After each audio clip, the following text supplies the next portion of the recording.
ሰላም ጤና ይስጥልኝ ውድ የዩቲዩብ ቻናላችን ተከታታዮች፣ ዛሬ ይዤላችሁ የመጣሁት ታሪክ በዓለማችን ላይ ማንም ሊሞክረው ቀርቶ ሊያስበው የማይችለውን አንድ እጅግ አስገራሚ ታሪክ ነው። ዮናስ ይባላል። የ24 ዓመት የኮምፒውተር ሳይንስና የሶሻል ሚዲያ ሱሰኛ ነው። ዮናስ አንድ ቀን ምሽት አልጋው ላይ ጋደም ብሎ ዩቲዩብ ቪዲዮዎችን እያየ ሳለ በጭንቅላቱ ላይ አንድ እብድ የሆነ ሀሳብ መጣ። በዓለማችን የተጫኑትን ሁሉንም ዩቲዩብ ቪዲዮዎች አይቼ በጨረሳቸው ምን ይፈጠራል? ሙሉ ኢንተርኔቱን ማወቅ እችላለሁ የሚል ነበር። ዮናስ ይህንን ሀሳብ እንደ ቀልድ አልተመለከተው። በዩቲዩብ ላይ በየደቂቃው በመቶ ሺዎች የሚቆጠሩ ሰዓታት ቪዲዮዎች እንደሚለቀቁ እያወቀ ሁሉንም ቪዲዮዎች አይቶ ለመጨረስ ለራሱ ቃል ገባ። ከዩኒቨርሲቲ ትምህርቱን አቋረጠ። ከጓደኞቹ ጋር መገናኘት አቆመ። እናም ክፍሉን ዘግቶ በኮምፒውተር ፊት ለፊት ተቀመጠ። ዮናስ ስራውን ጀመረ። መጀመሪያ ላይ ቀላል ይመስል ነበር። ፊልሞች፣ ዘፈኖች፣ የቴክኖሎጂ መረጃዎች እንዲሁም የተለያዩ አስቂኝ ቪዲዮዎችን መመልከት ጀመረ። ነገር ግን ከጥቂት ቀናት በኋላ ዮናስ በዩቲዩብ ላይ ያሉ ቪዲዮዎች በጠቅላላ እንደማያልቁ ተረዳ። ነገር ግን በወቅቱ ዮናስ ተስፋ አልቆረጠም ነበረ። ዮናስ ግን ተስፋ አልቆረጠም። አንድ እጅግ ዘመናዊ የሆነ የአርቲፊሻል ኢንቴሊጀንስ ወይም ደግሞ የሰው ሰራሽ አስተውሎት ፕሮግራም በራሱ ሰራ።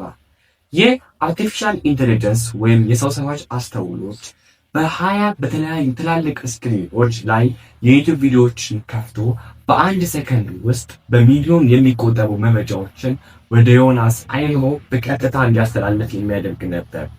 ቀናቱ ወደ ሳምንታት፣ ሳምንታቱ ወደ ወራት ተቀየሩ። ዮናስ ከክፍሉ አይወጣም ነበር። ምግቡን በቦሰል ያስቀምጡለታል። አይኖቹ ቀልተው ሰውነቱ ከስቶ ልክ እንደ መንፈስ ሆነ። ነገር ግን በየቀኑ በሚሊዮን የሚቆጠሩ ቪዲዮዎችን ማየቱን ቀጠለ። በዓለም ላይ ያሉትን ሁሉንም ቋንቋዎች፣ ሁሉንም ሳይንሶችና ሚስጥሮች ማወቅ ጀመረ። ከአንድ ዓመት ባለፋት በኋላ ዮናስ ኮምፒውተር ሲስተም አንድ አስገራሚ መረጃ አሳየው። 99.99% የሚሆኑ የዩቲዩብ ቪዲዮዎችን ተጠናቀዋል የሚል ነበር። በዩቲዩብ የሚቀርበው አንድ የመጨረሻ ቪዲዮ ብቻ እንደነበረም በዛው ሲስተሙ አሳውቆታል።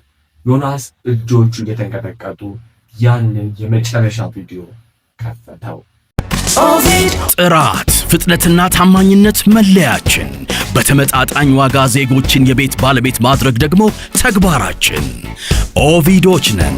በከተማችን ቁልፍ ቦታ ለንግድ ሥራ አትራፊነታቸው ሳይታለም የተፈታ እነሆ ልዩ ልዩ ግንባታ ከኦቪድ ሪል ስቴት በቦሌ መድኃኔዓለም ሞቅ ደመቅ ባለው ሰፈር ቦሌ ጃፓን በዘመነው መንደር በልዩ ዲዛይን ያማሩ በዘመናዊ ግንባታ ጥበብ የሚሰሩ የንግድ ሕንፃዎችን አቅርበናል። ፈጥነው እንዲመጡ ጋብዘናል። ሌላም አለ። ገበያው በደራበት በከተማችን የንግድ ማዕከል አቅራቢያ ጉለሌ ሳይት የምንገነባቸው ሕንፃዎች ውበታቸው የማይጠገብ ዲዛይናቸው አይነገብና ሰፊ የመኪና ማቆሚያ ያላቸው ስለሆኑ ሁሉንም የሽያጭ ቢሮዎች ይጎብኙ። በ9727 ይደውሉ። ራዕያችን ልማት ነው። ኦቪድ ሪል ስቴት። ቪዲዮ ሲከፈት ግን ምን አስደነገጠ? በቪዲዮ ላይ የሚታየው አንድ ጨለማ ክፍል ነበር። ካሜራው ቀስ እያለ ወደፊት ሲጠጋ በቪዲዮ ውስጥ የሚታየው ሰው ራሱ ዮናስ ነበር።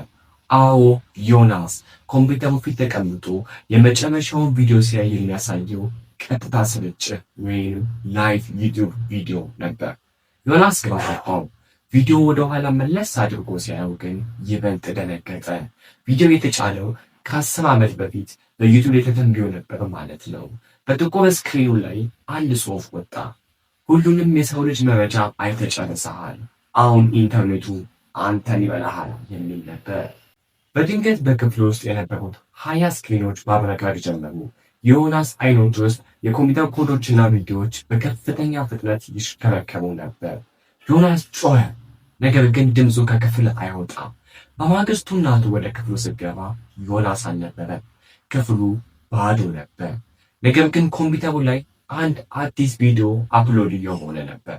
የቪዲዮ ርዕስ ኢንተርኔቱ የጨረሰው ሰው የሚል ሲሆን ቪዲዮ ውስጥ ያለው ደግሞ ራሱ ዮናስ ከኮምፒውተሩ ኮዶች ተውጦ ዲጂታል አካል ሆኖ ነበር። ዮናስ የዩቲዩብ አካል ሆኖ ቀረ። የዛሬ ታሪካችን ይህንን ይመስል ነበር። ሶሻል ሚዲያ እና የዩቲዩብ ህይወታችንን ሙሉ በሙሉ ሊቆጣጠሩ ጥንቃቄ ማድረግ እንዳለብን ትልቅ ማሳያ ነው። ታሪካችን ከተመቻችሁ ላይክ ማድረግ እንዳይረሳ። እናንተስ በኮምፒውተር ስክሪን ፊት ተቀምጣችሁ ለምን ያህል ሰዓት ጊዜያችሁን ታሳልፋላችሁ? ኮሜንት ላይ አሳውቁ። ለተለያዩ ታሪኮች ሰብስክራይብ ማድረግ እንዳይረሳ።